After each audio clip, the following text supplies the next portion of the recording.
Hi friends, Assalamu alaikum. Sheri's way of cooking എല്ലാവർക്കും സ്വാഗതം. ഇന്ന് നമ്മളിവിടെ തയ്യാറാക്കുന്നത് ഒരു അടിപൊളിയായിട്ടുള്ള വാഴക്കപ്പാൽ റെസിപ്പിയാണ് കേട്ടോ. മലബാർ സ്പെഷ്യൽ വാഴക്കപ്പാൽ റെസിപ്പിയാണ്. ഇത് പാൽ വാഴക്കല്ല കേട്ടോ, ഞങ്ങൾ ഡിഫറെൻ്റ് ആയിട്ടുള്ള റെസിപ്പിയാണ്. അപ്പോൾ റെസിപ്പിയിലോട്ട് കിടക്കുന്നതിന് മുന്നായിട്ട് എൻ്റെ വീഡിയോ നിങ്ങൾ ആദ്യമായിട്ടാണ് കാണുന്നതെങ്കിൽ ഒന്ന് സബ്സ്ക്രൈബ് ചെയ്തിരിക്കണം. എൻ്റെ തൊട്ടടുത്തുള്ള കുഞ്ഞു ബെല്ലൈക്കണിൽ ഓൾ എന്നുള്ള പ്രസ് ചെയ്താൽ മാത്രമാണ് ഞാൻ ന്യൂ വീഡിയോസ് ഇടുമ്പോൾ നിങ്ങൾക്ക് കറക്റ്റായിട്ട് നോട്ടിഫിക്കേഷൻ കിട്ടുള്ളൂ. അപ്പോൾ ഈ റെസിപ്പി തയ്യാറാക്കാനായിട്ട് ഞാനിവിടെ 5 പഴം എടുത്തിട്ടുണ്ട് കേട്ടോ. നേന്ത്രപ്പഴം എടുത്തിട്ടുള്ള വലിയ പഴമില്ല, അതാണ് കേട്ടോ എടുത്തിട്ടുള്ളത്. ഇനി ഇതിൻ്റെ നടുക്കെ ഇതുപോലെ ഒന്ന് കട്ട് ചെയ്ത് മാറ്റാം കേട്ടോ. 2 സൈഡും ഇതുപോലെ ഒന്ന് കട്ട് ചെയ്ത് മാറ്റാം. ഈ ഒരു രീതിയിൽ വേണം, നമ്മളിതൊരു സ്റ്റീം ചെയ്തിട്ടാണ് എടുക്കുന്നത്. ആവി കയറ്റിയിട്ട് വേണം ഇത് തയ്യാറാക്കാനായിട്ട്. അപ്പോൾ ഒരു സ്റ്റീമർ യൂസ് ചെയ്തിട്ടോ അതുപോലെ തന്നെ ഇഡ്ഡലി പാത്രത്തിലൊക്കെ നമുക്കിത് ചെയ്തെടുക്കാവുന്നതാണ് കേട്ടോ. അപ്പോൾ ഇതിൻ്റെ നടുവൊക്കെ ഇതുപോലെ ഒന്ന് എല്ലാ പഴം ഞാനൊന്ന് കട്ട് ചെയ്ത് മാറ്റിയിട്ടുണ്ട്. ഉണ്ടല്ലേ, ഈ ഒരു രീതിയിൽ വേണം ചെയ്തെടുക്കാനായിട്ട്. ഇനി നമുക്കിതൊന്ന് സ്റ്റീം ചെയ്തെടുക്കാം കേട്ടോ. ഞാനിവിടെ അടിയിൽ കുറച്ച് വെള്ളം ഒഴിച്ചിട്ട് ഒന്ന് സ്റ്റീം ചെയ്തെടുക്കണുണ്ട്. ഒരു 10-15 മിനിറ്റോളം സ്റ്റീം ചെയ്തെടുക്കാം കേട്ടോ. ഈ പഴത്തിൻ്റെ തൊലിക്ക് അങ്ങനെ പൊട്ടണ ആ ഒരു ടൈം ആകുമ്പോൾ നമുക്ക് ഓഫ് ചെയ്ത് കൊടുക്കാം. മൂടി വെച്ചിട്ടൊന്ന് സ്റ്റീം ചെയ്തെടുക്കാവേ. ഇനി നമുക്ക് ആവശ്യമായിട്ടുള്ളത് തേങ്ങാപ്പാലാണ്. ഞാനവിടെ മിക്സിയിലോട്ട് 2 കപ്പ് തേങ്ങ ഇട്ടിട്ട് കട്ടിയിലൊന്ന് തേങ്ങാപ്പാൽ എടുത്ത് വെക്കണേ. നമ്മുടെ പഴമൊക്കെ കുക്കാവണതിൻ്റെ ഉള്ളിലായിട്ട് ഇതൊന്ന് ചെയ്തെടുക്കാം കേട്ടോ. അപ്പോൾ നമ്മുടെ നേന്ത്രപ്പഴമൊക്കെ ഇവിടെ നന്നായിട്ട് സ്റ്റീമായി വന്നിട്ടുണ്ട്. ഈ സമയത്ത് നമുക്ക് ഓഫ് ചെയ്ത് കൊടുക്കാം കേട്ടോ. എന്നിട്ട് വേറൊരു ബൗളിലേക്ക് മാറ്റാം.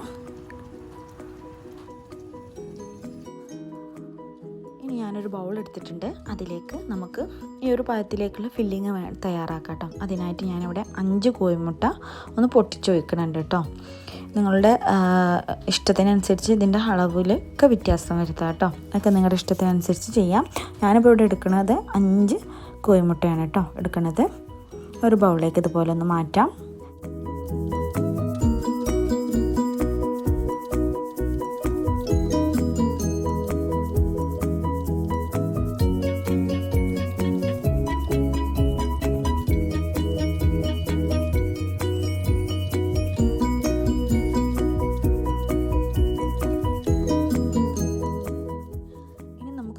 ആവശ്യമായിട്ടുള്ളത് പഞ്ചസാരയാണ്. ഞാനിവിടെ 3 ടേബിൾ സ്പൂണാണ് കേട്ടോ ചേർത്ത് കൊടുക്കുന്നത്. നിങ്ങൾക്ക് എത്രയാണോ മധുരം ആവശ്യം അതിനനുസരിച്ചിട്ട് ഇതിൻ്റെ അളവിലൊക്കെ ചേഞ്ചസ് വരുത്തുക കേട്ടോ. ഞാനിവിടെ എടുത്തിട്ടുള്ളത് 3 ടേബിൾ സ്പൂണാണ്. ഒരു വിസ്ക് യൂസ് ചെയ്തിട്ട് നല്ലതുപോലെ ഒന്ന് ബീറ്റ് ചെയ്തെടുക്കാം കേട്ടോ. നല്ലതുപോലെ ഈ പഞ്ചസാരയൊക്കെ നന്നായിട്ട് ഈ ഒരു എഗ്ഗിലേക്ക് മെൽറ്റായി കിട്ടണം. അതുവരെ നമ്മൾ ഇതൊന്ന് നന്നായിട്ടൊന്ന് മിക്സ് ചെയ്തെടുക്കാം കേട്ടോ. നല്ലതുപോലെ ഒന്ന് ബീറ്റ് ചെയ്തെടുക്കാം.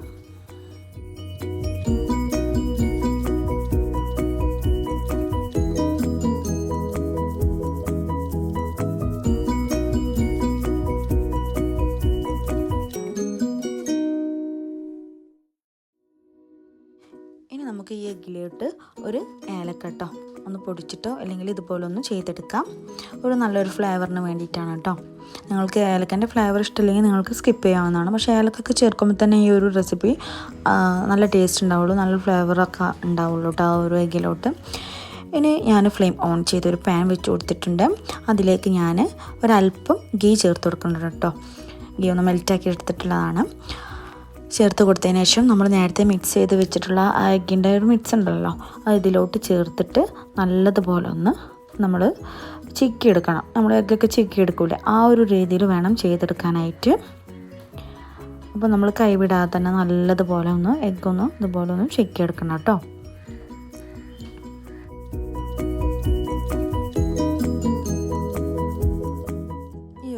ചെയ്തെടുക്കാം കേട്ടോ. ഈ ഒരു സമയത്ത് മീഡിയം ഫ്ലെയിമിലിട്ടിട്ട് വേണം നമ്മൾ ഈ ഒരു എഗ്ഗൊക്കെ ഇതുപോലെ ഒന്ന് ചെയ്തെടുക്കാനായിട്ട്. പ്രത്യേകം ശ്രദ്ധിക്കണേ, ലോ ഫ്ലെയിമിലിട്ടിട്ടല്ല മീഡിയം ഫ്ലെയിമിലിട്ടിട്ടൊന്ന് ഇതുപോലെ ഒന്ന് ചെയ്തെടുക്കാം കേട്ടോ. കണ്ടില്ലേ, ഈ ഒരു രീതിയിൽ ഒട്ടും വലിയ പീസല്ലാതെ ചിക്കി ചെറിയ സ്ക്രംബിളായിട്ട് ചെയ്തെടുക്കാം കേട്ടോ.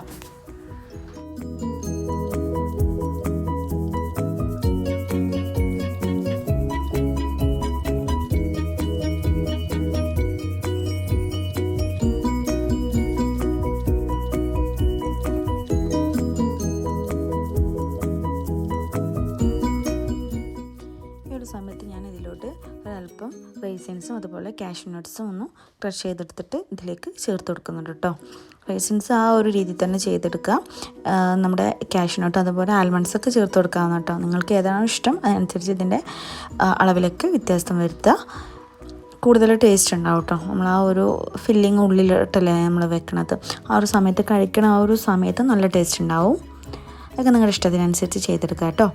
കണ്ടില്ലേ, ഈ ഒരു രീതിയിൽ വേണം ചെയ്തെടുക്കാനായിട്ട്. ഇനി നമുക്ക് ഫ്ലെയിം ഓഫ് ചെയ്ത് കൊടുക്കാം കേട്ടോ. അപ്പോൾ ഏകദേശമൊക്കെ നമ്മുടെ എഗ്ഗ് ഇവിടെ ഈ ഒരു രീതിയിൽ തന്നെ ചെയ്തെടുക്കുക. ഇനി നമുക്ക് ആവശ്യമായിട്ടുള്ളത് ഞാനിവിടെ 1/2 ടേബിൾ സ്പൂൺ അരിപ്പൊടിയില്ല അത് ചേർത്തിട്ട് ഒരു ബൗളിലേക്ക് ചേർത്ത് കൊടുത്തിട്ടുണ്ട് കേട്ടോ. അതിലേക്ക് നമുക്ക് നേരത്തെ അടിച്ച് വെച്ചിട്ടുള്ള തേങ്ങാപ്പാലിൽ നിന്ന് ഒരല്പം തേങ്ങാപ്പാലെടുത്തിട്ട് ഒന്ന് മിക്സ് ചെയ്തിട്ടൊരു ചെറിയൊരു ബാറ്റർ തയ്യാറാക്കുക കേട്ടോ. ഈ ഒരു മിക്സ് നമ്മൾ തേങ്ങാപ്പാലിലേക്ക് ആഡ് ചെയ്ത് കൊടുക്കണം. ഒന്ന് തിക്ക് ആവാൻ വേണ്ടിയിട്ടാണ് കേട്ടോ നമ്മുടെ ആ ഒരു തേങ്ങാപ്പാലിൻ്റെ ആ ഒരു മിക്സ്. അതിന് വേണ്ടിയിട്ടാണ് ഇത് ചേർത്ത് കൊടുക്കുന്നത്. അപ്പോൾ ഇതുപോലെ കൈവിടാതെ നല്ലതുപോലെ ഒന്ന് മിക്സ് ചെയ്തെടുക്കുക കേട്ടോ. ഒട്ടും കട്ടയില്ലാതെ ഒരു ലൂസ് ബാറ്ററായിട്ട് ചെയ്തെടുത്താൽ മതി.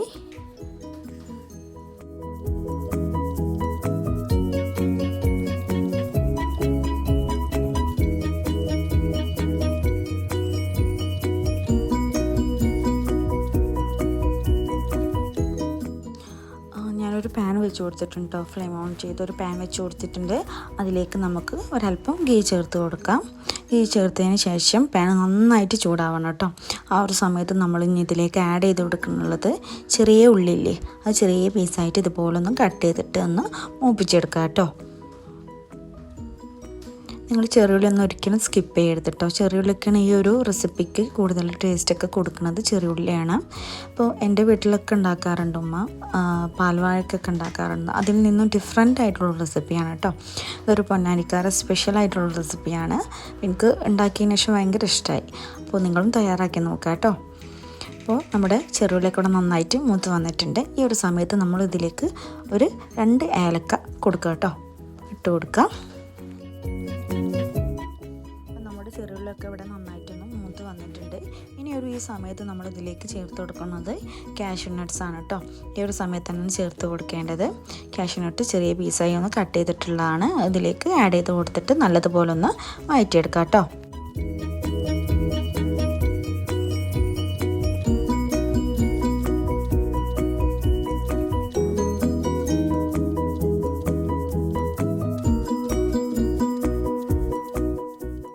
നമുക്കൊരല്പം റൈസിൻസും ഇതിലേക്ക് ആഡ് ചെയ്ത് കൊടുത്തിട്ട് നല്ലതുപോലെ ഒന്ന് വഴറ്റിയെടുക്കാം കേട്ടോ.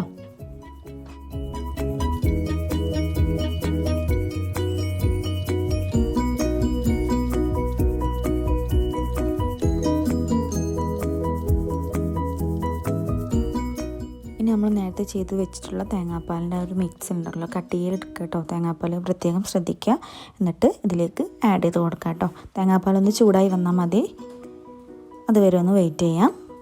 നല്ലതുപോലെ ഒന്ന് ഒരു തവി വെച്ചിട്ട് ഇതുപോലെ ഒന്ന് വഴറ്റിയെടുക്കാം കേട്ടോ. ഒന്ന് മിക്സ് ചെയ്തെടുക്കാം.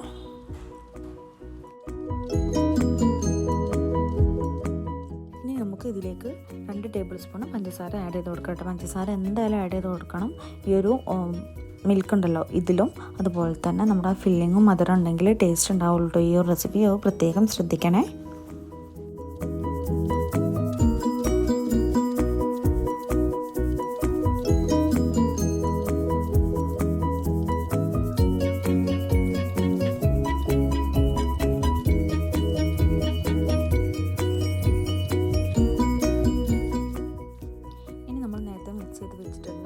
ആ ഒരു അരിപ്പൊടിൻ്റെ മിക്സ് ഇതിലേക്ക് ചേർത്ത് കൊടുത്തിട്ട് ലോ ഫ്ലെയിമിലിട്ടിട്ടൊന്ന് കുക്ക് ചെയ്തെടുക്കുക കേട്ടോ. നമ്മുടെ അരിപ്പൊടിൻ്റെ പച്ച ടേസ്റ്റൊക്കെ ഒന്ന് മാറണ വരെ ഒന്ന് കുക്ക് ചെയ്തെടുക്കുക. ഈ ഒരു സമയത്ത് മീഡിയം ഫ്ലെയിമിലല്ല കേട്ടോ, ലോ ഫ്ലെയിമിലിട്ടിട്ട് വേണം നമ്മളിത് ചെയ്തെടുക്കാനായിട്ട്. ഇതിൽ പെട്ടെന്ന് കുറുകിപ്പോവും. ഓവറായിട്ട് തിക്കാവാനും നിൽക്കരുത് കേട്ടോ. തിരിക്കും തോറും ഈ ഒരു റെസിപ്പി തിക്കാവും. അപ്പോൾ ഒന്ന് പ്രത്യേകം ശ്രദ്ധിക്കുക.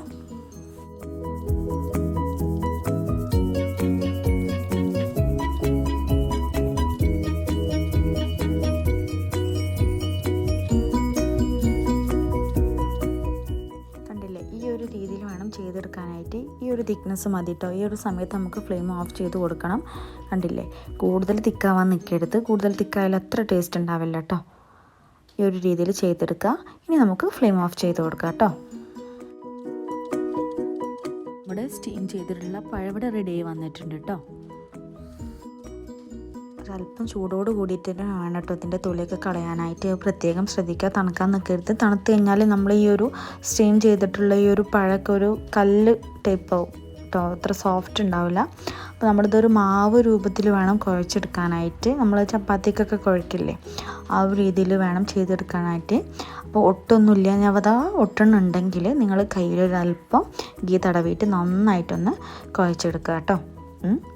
നല്ലതുപോലെ കൈ വെച്ചിട്ട് തന്നെ ഒന്ന് കുഴച്ചെടുക്കണം. ആദ്യം ഒരു നന്നായിട്ട് ഈ ഒരു പഴം ഉടച്ചെടുത്തതിന് ശേഷം മാവ് രൂപത്തിൽ കുഴച്ചെടുക്കണം. അപ്പോൾ ആ ശരിക്കും ആ ഒരു ടേസ്റ്റും ആ ഒരു നമ്മളൊരു ഷേപ്പൊക്കെ ആക്കാൻ നമുക്ക് പറ്റുള്ളൂ. അപ്പോൾ ഞാനിവിടെ നന്നായിട്ടൊന്ന് പഴമൊന്നും ഉടച്ചെടുക്കണുണ്ട്. ഈ ഒരു രീതിയിൽ തന്നെ ചെയ്തെടുക്കാം കേട്ടോ.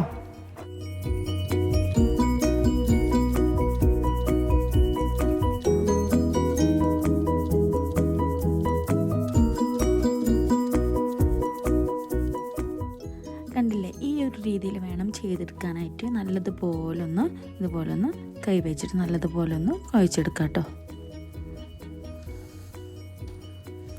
ആ രൂപത്തിൽ ഈ ഒരു രീതിയിൽ വേണം ചെയ്തെടുക്കാനായിട്ട്. ഞാൻ നേരത്തെ പറഞ്ഞ പോലെ തന്നെ നിങ്ങളുടെ കയ്യിൽ ഒരല്പം ഗീ തടവിയാൽ ഒന്നുകൂടി പെർഫെക്റ്റായിട്ട് നമുക്കിതൊന്നും ചെയ്തെടുക്കാൻ വേണ്ടി പറ്റും കേട്ടോ. ഞാൻ കൈമേൽ ഒരല്പം ഗീ തടവിയിട്ടുണ്ട്. ഇനി ഓരോ ബൗൾസാക്കി എടുത്തിട്ട് ഇതുപോലെ ചെയ്തെടുക്കട്ടെ. നമ്മൾ ഉന്നക്കായൊക്കെ ചെയ്യില്ലേ, ആ ഒരു രീതിയിൽ കയ്യിൽ നല്ലതുപോലെ ഒന്ന് പരത്തിയിട്ട് നമ്മൾ നേരത്തെ ചെയ്ത് വെച്ചിട്ടുള്ള ആ ഒരു എഗ്ഗിൻ്റെ ഫില്ലിങ് ഇതിൻ്റെ ഉള്ളിലോട്ട് വെച്ചിട്ട് നല്ലതുപോലെ ഒന്ന് ഇതുപോലെ തന്നെ ഒന്ന് പ്രസ് ചെയ്തിട്ട് ഉന്നക്കായ ഷേപ്പിൽ ചെയ്തെടുക്കാം കേട്ടോ. നമ്മൾ സാധാരണ ഉന്നക്കായൊക്കെ ഉണ്ടാക്കില്ല, ആ ഒരു രീതിയിൽ തന്നെ ചെയ്തെടുക്കുക. അതിൻ്റെ ഉള്ളിൽ നമ്മൾ തേങ്ങയ്ക്ക് പകരം ഈ ഒരു ഫില്ലിങ് തയ്യാറാക്കി വെക്കുക കേട്ടോ. പിന്നെ ഇതിലുള്ള ഡിഫറൻസ് എന്ന് വെച്ച് കഴിഞ്ഞാൽ നമ്മൾ ഉന്നക്കായൊക്കെ നമ്മൾ ഫ്രൈ ചെയ്തെടുക്കും, ഈ ഒരു റെസിപ്പി നമ്മൾ ഫ്രൈ ചെയ്തെടുക്കില്ല കേട്ടോ. അപ്പോൾ നല്ലതുപോലെ ഒന്ന് കൈ വെച്ചിട്ട് ഒന്ന് ആ ഒരു ഫില്ലിങ്ങൊക്കെ പ്രസ് ചെയ്ത് കൊടുത്തിട്ട് 2 കൈ വെച്ചിട്ട് ഇതുപോലെ ഒന്ന് പ്രസ് ചെയ്തെടുക്കുക കേട്ടോ. ഈ ഒരു രീതിയിൽ തന്നെ ചെയ്തെടുക്കാം. കണ്ടില്ലേ, ഈ ഒരു രീതിയിൽ വേണം ചെയ്തെടുക്കാനായിട്ട്. ഈ ഒരു സൈസിൽ തന്നെ കേട്ടോ ചെയ്തെടുക്കുക. ഇനി നമുക്ക് വേറൊരു ബൗളിലോട്ട് നേരത്തെ ചെയ്ത് വെച്ചിട്ടുള്ള തേങ്ങാപ്പാലിലെ മിക്സ് ചേർത്ത് കൊടുക്കുക കേട്ടോ. അതിൻ്റെ മുകളിലോട്ടായിട്ട് ഈ പഴത്തിൻ്റെ മിക്സും ചേർക്കുക. ഇത് രണ്ടും മിക്സ് ചെയ്തിട്ടാണോ കഴിക്കേണ്ടത് നമ്മൾ.